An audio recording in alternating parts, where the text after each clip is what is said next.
Something is lurking in the water. Do you see it?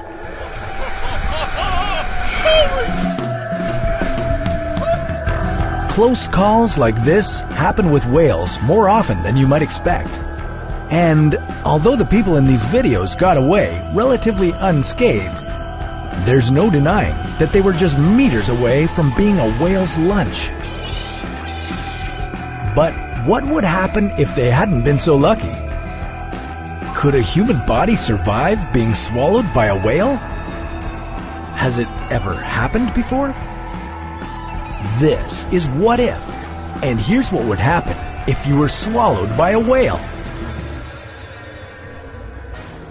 If you've never seen a whale up close, it's hard to comprehend just how monstrous they can really be.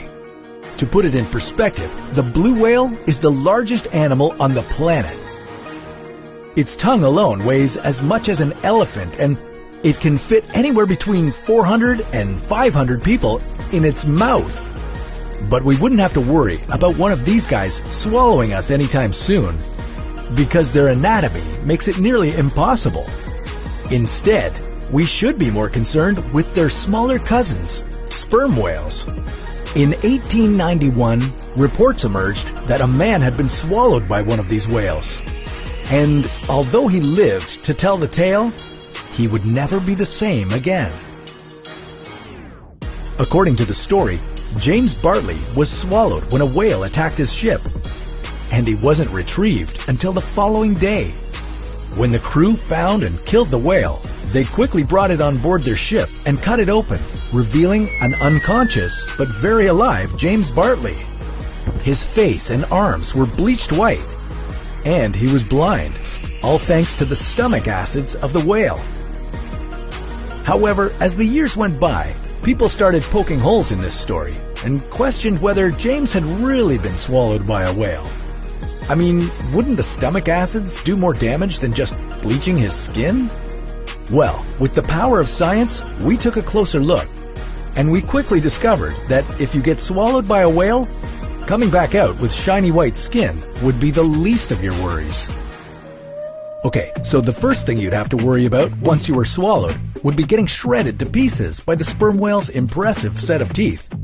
Each tooth is approximately 20 centimeters long. That's about the length of an average chef knife, and whales have anywhere from 40 to 50 of these. Let's say you're lucky enough to make it past all of them. Next, you'd begin your descent down the throat. Not only would it be dark and slimy down here, but you'd also find it hard to breathe due to the lack of oxygen and an increase in methane gas. As the whale's throat muscles constricted in and out to help force you down, you'd also start to feel hydrochloric acid beginning to eat away at your skin. I know what you're thinking.